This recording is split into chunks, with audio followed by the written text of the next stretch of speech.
Please help me. 250,000 is too much, please.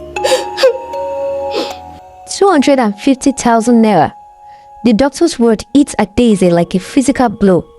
Behind the emergency room doors, Chidi lay dying, his ruptured appendix spreading poison through his blood. Please, doctor, I am begging you. Hospital policy, madam. No deposits, no surgery. She ran into the Lagos evening, her heart pounding.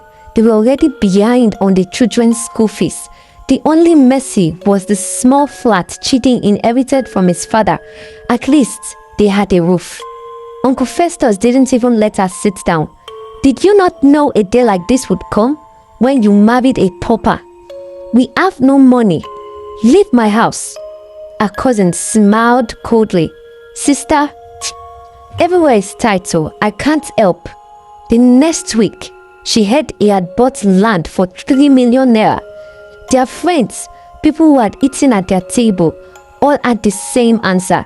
But she saw the new cars, the ashwabi for parties, the expensive shoes. One friend bought a generator for 200,000 while telling her he was broke. For 3 days, she begged, collecting scraps. She returned with 30,000 naira. Please, let me pay this now. I will find the rest. Hospital policy, madam. A nurse burst in. Doctor, the patient is crashing. They ran. Adaeze tried to follow, but nurses held her back.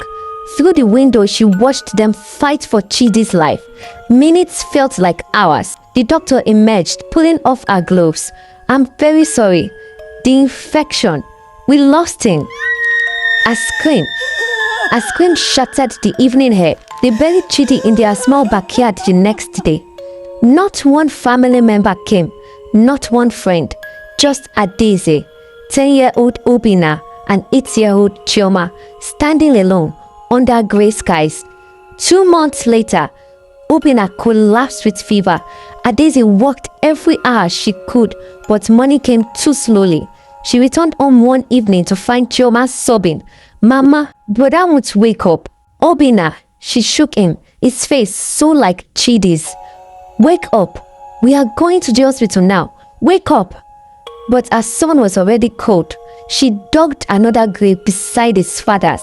The neighborhood whispered, something is wrong with that woman. Oh. First, the husband.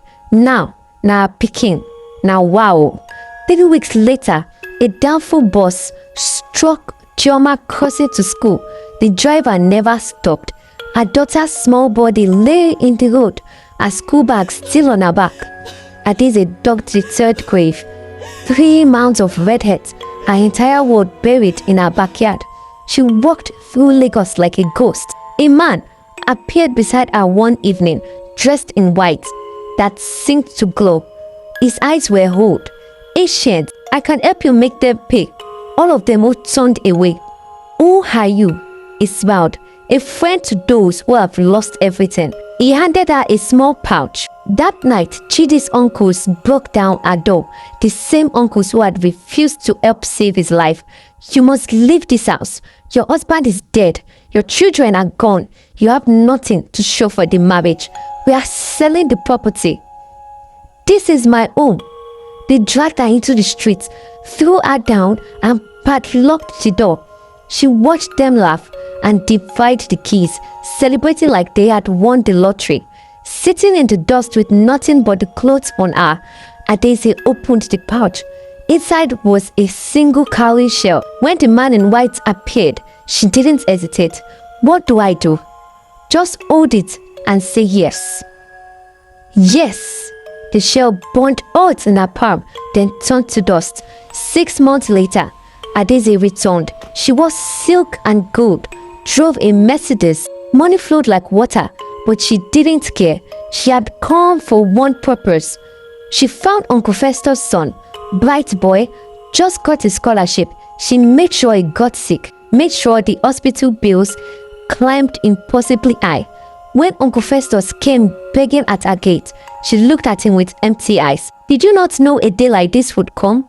I have no money for you. She watched his son die slowly, just as Chidi had. A cousin who bought the 3 million naira land His wife fell ill.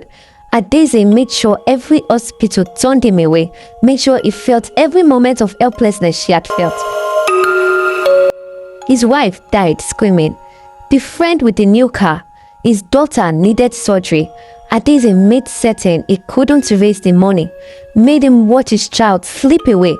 One by one, she found them all, made them bury their children, made them beg as she had begged, made them feel the cold hurt, closing over the people they love. She bought back her old house, not to renovate, but to live in, exactly as it was.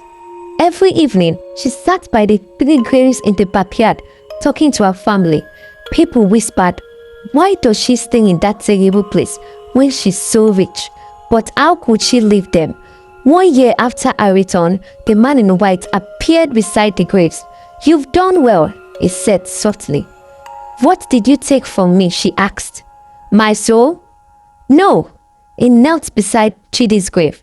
I took something more precious, your ability to love, to grieve, to feel joy. Look at you. You've gotten your revenge. You've destroyed everyone who hurts you, and you feel nothing. She realized it was right. She couldn't cry anymore, couldn't feel Chidi's love when she touched his grave. The revenge had been hollow. Each death brought no satisfaction, no closure, just emptiness. You gave yourself to me willingly. The man said, grief is the most powerful force in the world. I am a herbalist. Yes, but I harvest souls drowning in it. You wanted revenge more than you wanted peace. So, I gave you what you asked for. Can I have it back? My heart. No, he stood. You are alive, Adaeze, wealthy, victorious. You will live a very long life, but you will never feel warmth again. Never know love. Never cry real tears.